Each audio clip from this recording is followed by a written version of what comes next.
Olá, é um prazer estar com vocês aqui no nosso chat costumeiro de segunda-feira. Eu estou vendo que nós temos a Verusca, né? Prazer estar com você, saudade também. Você pode nos fazer perguntas ao vivo, assim como outras pessoas que estejam no chat, porque eu já tenho 3 perguntas aqui, uma do Valdemir, uma da Ana e uma da Mara Fável, né? Vão fazendo perguntas e eu vou estar respondendo inicialmente a pergunta da Mara Fável. A Mara nos faz a seguinte pergunta. Quanto à explicação dos sonhos, usando a teoria do determinismo psíquico e da existência do inconsciente, como Freud explicaria a não lembrança dos sonhos? Bom, o Freud, ele fala o seguinte, não é que você não lembra dos sonhos, você pode não lembrar de um ou outro sonho. Claro está que a pessoa que não se lembrar de sonho nenhum, ela não vai poder ser analisada por essa técnica, né? Mas com relação, você diz assim, então como Freud explica a não lembrança dos sonhos? A não lembrança não tem nada a ver com o determinismo psíquico, com a existência do inconsciente. Vários fatores impedem você, todas as pessoas sonham. Vários fatores te impedem de lembrar. Cansaço, mecanismos de defesa, enfim, todas as pessoas sonham, não é? No sonho há uma parte inconsciente e um determinismo, mas lembrando disso, Mara Fável, amanhã, dia 25 às 12 horas, nós falaremos ao vivo sobre sonhos freudianos. Então, se você quiser amanhã estar assistindo, nós falaremos sobre isso. Mas lembrando que nem todas as pessoas vão se lembrar de sonhos. Existem umas que lembram de vez em quando, outras não lembram nunca, outras quando iniciam a terapia começam a não lembrar dos sonhos, não é? Eu sempre digo que é uma forma de tentar lembrar dos sonhos, que é pegar um domingo, dormir até às 7 da manhã, acordar, tomar um café e depois voltar para a cama e dormir. Se o seu problema for cansaço, você vai sonhar e lembrar-se dos sonhos durante a manhã. Se não, serão outros problemas que você precisa tratar com seu analista e seu psiquiatra, tá bom? Então, espero que a pergunta esteja respondida. Então, vamos ver se tem mais alguém aqui no chat. Será que tem? Tem o Igor e a Verusca, né? Então, vamos ver se o Igor ou a Verusca tem alguma pergunta, né? Alguma dúvida.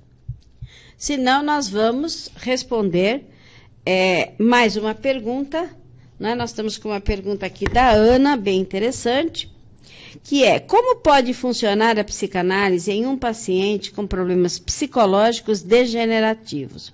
Pode ter melhoras? Bom, primeiro de tudo, Ana, é necessário saber qual é o problema degenerativo, se é uma esclerose múltipla, se é um Alzheimer, se é um Parkinson. É preciso ter primeiro, saber que tipo de doença, depois saber o estágio da doença. Né? Se ela está no início, se ela está no meio, e saber se a pessoa pode ter melhoras com uma psicanálise com um paciente com problemas psicológicos degenerativos. Depois precisa saber quais os problemas psicológicos, porque veja bem, no Alzheimer há um esquecimento, e não é psicológico, é físico, né? É cerebral, é mental. Então, talvez possa ser ajudado por medicações. Agora, tudo isso é muito novo. A pergunta é muito geral, ela precisa ser mais específica se você quiser fazê-la. Por quê? A psicanálise pode ajudar? Eu só posso responder que talvez, não é? Porque não há, digamos assim, uma pergunta objetiva. Olha, tem um paciente, tem um amigo que tem Alzheimer há 2 anos, ele está assim, os problemas psicológicos que ele apresenta são esses. Se você me der dados mais concretos, eu posso te responder melhor. Certo, Ana? Gostaria que você entrasse em contato e fizesse essas perguntas, ok? Voltando então aqui, né, aqui para o nosso chat, onde está o Igor, a Verusca, saber se tem mais alguém, quando é que a Verusca aparece, o Igor, e saber se vocês têm alguma pergunta. Igor, Verusca, vocês têm alguma dúvida? Temos uma pergunta do Valdemir, que é uma pergunta um pouco mais complexa, que carece aqui de um esclarecimento um pouco maior, não é? Porque a pergunta é bastante intensa, né? O Valdemir pergunta, a contratransferência é combatida de que modo? Olha, eu vou te dizer que a transferência é uma coisa e a contratransferência é outra. A transferência é quando o analisando transfere para o analista todos os seus afetos, todos os seus desafetos. E a transferência, eu diria que é uma coisa até natural no campo do pensamento humano, nós transferirmos para outra pessoa uma série de coisas. A contratransferência é quando o analista está com o seu paciente e o paciente, por exemplo, chora e o seu analista chora junto. Não é? Ele tem um comportamento não analítico, não tem um comportamento que esteja de acordo com o que se espera de um psicanalista, que quando seu paciente chora, propõe um acolhimento, ou espera, ou enfim, mas nunca chorar. Ou quando o paciente diz assim, olha, gostaria de matar minha mãe, e o analista diz, então usa um porrete. Isso é a contratransferência, né? É o ato de entrar nas suas próprias questões enquanto pessoa, você psicanalista, e você não conseguir interpretar as questões do seu analisando porque as suas não estão trabalhadas. Então, Valdemir, a única forma de combater é fazendo terapia. Por quê? Porque quanto mais analisados nós estamos, menos possibilidade nós temos de contratransferir. Porque a contratransferência, ela só é um problema quando ela acontece dentro do setting, dentro da análise. No dia a dia, ela não é um problema. Ela não é um processo. Não é uma análise. Então, a contratransferência ela é um problema muito sério. Você veja que os psicólogos não são obrigados a fazer terapia. Eles são, é indicado a eles fazer terapia. Os psicanalistas são obrigados a fazer terapia. O único modo de combater a transferência é fazer terapia. O analista se submeter à análise. Todo analista tem que ter o seu analista, assim como eu tenho o meu. Não só para trabalhar questões do ontem, questões do existencial, do hoje, mas também para fazer a supervisão clínica dos pacientes que a gente tem dificuldade.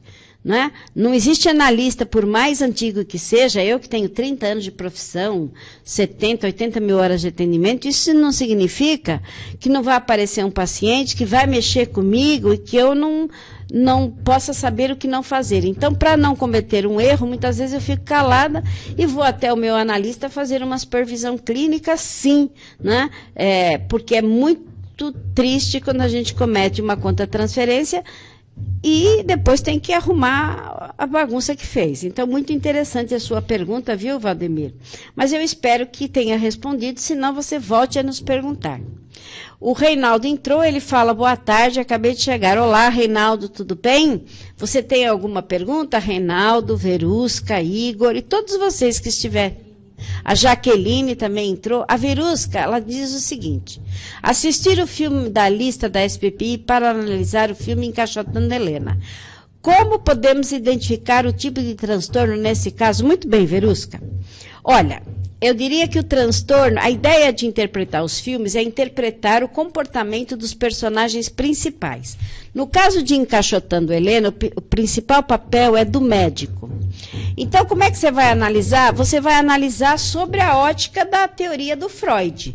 Então, por exemplo, você vai ver naquela primeira cena, quando o menino olha para a mãe subindo a escada e a mãe olha para ele, já há um olhar erótico. E ele transfere isso para a Helena. Quando ela está no jardim, andando perto da fonte, ele tem um olhar erótico para ela e ela para ele.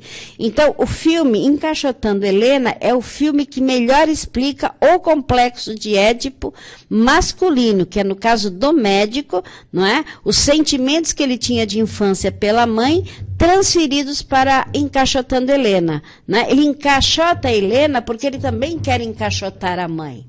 Então você vai analisar o filme, o personagem principal ou os personagens, no caso desse é um médico, e como é que ele se relaciona com a família, com a mãe, com a esposa, com o pai rígido, enfim, e depois como é que ele transfere tudo para a Helena, né, e a Helena passa a ser o seu outro, ele mesmo.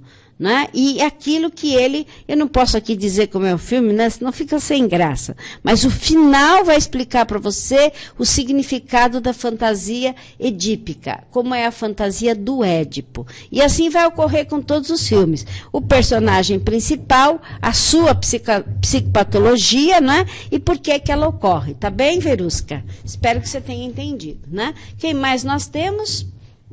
A Jaqueline, tudo bem, Jaqueline? Como é que você está? Em que módulo você está, Jaqueline? Igor, você está em que módulo? Verusca, em que módulo? E vocês que nos fizeram perguntas, a Ana, o Valdemir e a Mara Fável, é um prazer ter vocês comigo. Gostaria de saber em que módulo vocês estão também. Nós estamos às 17 horas e 20 minutos. Queria agradecer também a todos que foram no congresso, que foi um sucesso absoluto. É um dos melhores congressos que nós já fizemos, o 10º Congresso de Psicanálise Integrativa, e lembrando que em maio teremos o primeiro Congresso de Psicanálise e Hipnose, e em novembro o 11º Congresso de Psicanálise Integrativa. Muito obrigada a todos vocês que fizeram parte do staff, que estiveram lá, palestrantes e ouvintes, foi extraordinário para mim. Verusca, sim, mas também não seria transtorno de obsessão? Concordo com a visão freudiana. Sim, obsessão. Claro que dentro do complexo de Édipo, dependendo, Verusca, da intensidade do complexo, haverá uma obsessão. Da mesma maneira que ele tinha uma obsessão pela mãe, ele passa a ter uma obsessão pela Helena. Mas tudo isso é quantitativo, né? O quanto de obsessão ele tem e quanto ele tem de compulsão. Tudo isso é teoria freudiana. Então, assim, na verdade, o que você vai tentar montar é o complexo de Édipo desse médico, não é? Ele tem uma obsessão, ele tem uma compulsão. Enfim, quais são os comportamentos dele, os sentimentos? O filme ele é interessante ser assistido, você assiste uma parte, interpreta, assiste outra, vai fazendo por blocos. Porque eu te digo, a partir da primeira cena, o olhar, a festa, o olhar da mãe, o comportamento do pai, tudo isso tem influência sobre a formação do complexo de Édipo do menino, né? E vai ter uma repercussão lá na frente com a Helena. Então, isso ocorre, entendeu, Verusca? Muitas vezes a gente assiste os filmes e depois assiste novamente e consegue ver coisas que não viu da primeira vez. Tanto as leituras quanto os filmes, quando repetidos, eles são muito interessantes, porque parece que tem coisas novas. Nós é que às vezes estamos vendo, lendo por uma nova ótica, um novo prisma, um novo olhar, porque a cada dia nós somos novas pessoas, não é? E isso vai fazendo com que a gente possa ver de uma forma diferente, melhor, enfim, de acordo com o nosso crescimento pessoal. Iris, você acabou de entrar, tudo bem? De nada, Verusca, é um prazer tê-la aqui. Quando puder, apareça aqui na Gabriel Pisa 675, metrô Santana. Estou segunda, terça, quinta e sexta, da 1 às 20. Tudo bem, Iris? Você está em que módulo? Estamos às 17 horas e 23 minutos. A Iris, tudo ótimo, e com vocês, tudo bem? Iris Badini, você está em que módulo do curso, Iris? Ou você está no curso gratuito? Primeiro módulo. Seja muitíssimo bem-vindo, é um prazer ela ter aqui. E lembrando a todos vocês que queiram fazer terapia online, que tanto eu quanto vários profissionais da SBPI, eles fazem terapia online. Vocês mandam um e-mail para sbpi@sbpi.org.br solicitando terapia online, que isso é enviado para mim e aí eu vou passando para os vários profissionais que nos auxiliam na terapia online. E você que está em São Paulo, que pode vir aqui no nosso prédio em Santana, na Gabriel Pisa 675, ou ligar para 011 5549 6758, você também poderá fazer a terapia aqui. Fica a seu critério, tá bem? Mais alguma pergunta, mais alguma dúvida que vocês possam ter a respeito do curso?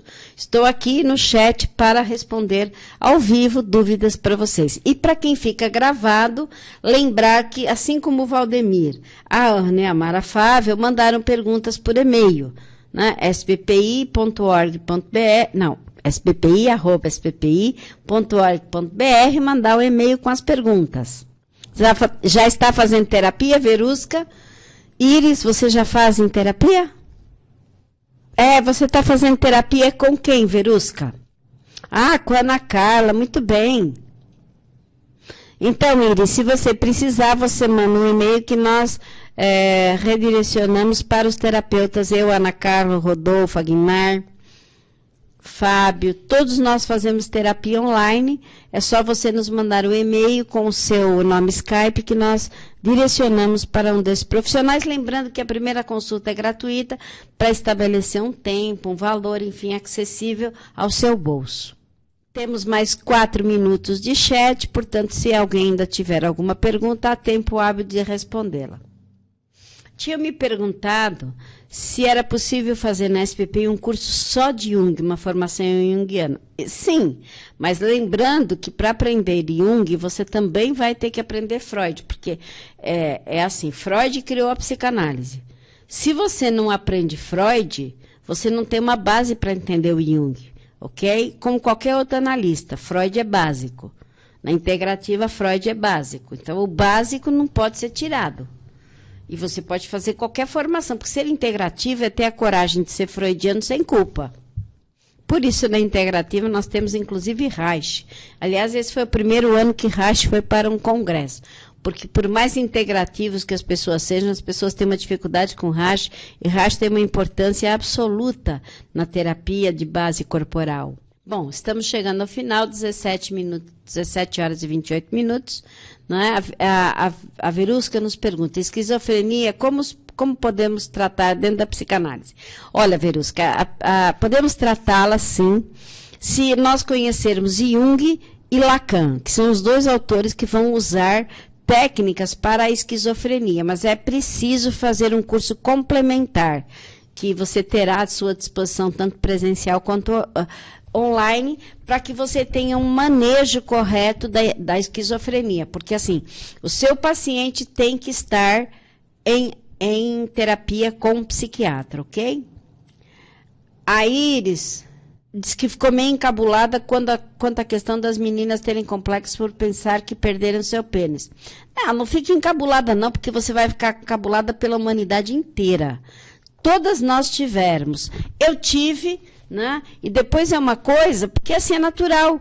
É algo que a gente olha e não vê. E depois, quando a gente menstrua, a gente tem certeza que aquilo foi cortado, afinal de contas tem uma ferida sangrando. Isso é simbólico, né? Faz parte da humanidade. Entendeu? Não, mas eu entendi muito bem, porque muitos alunos me perguntam isso, viu, Iris? E ficam até constrangidos. Mas não fiquem, porque assim, nós falamos de uma sexualidade mais simbólica, né? Do imaginário infantil. E o imaginário infantil é uma coisa que qualquer coisa cabe. A criança pode imaginar qualquer coisa que não tem problema. Você se expressou muito bem, eu entendi perfeitamente. Parabéns pela coragem na sua pergunta. Gente, 17 horas e 29 minutos, vamos encerrar o nosso chat. Lembrando que amanhã, às 12 horas, teremos um programa somente ao vivo sobre sonhos. Você que quiser, inscreva-se. Amanhã, às 12 horas, você vai fazer perguntas sobre sonhos, ok? Obrigado, até logo e até a semana que vem.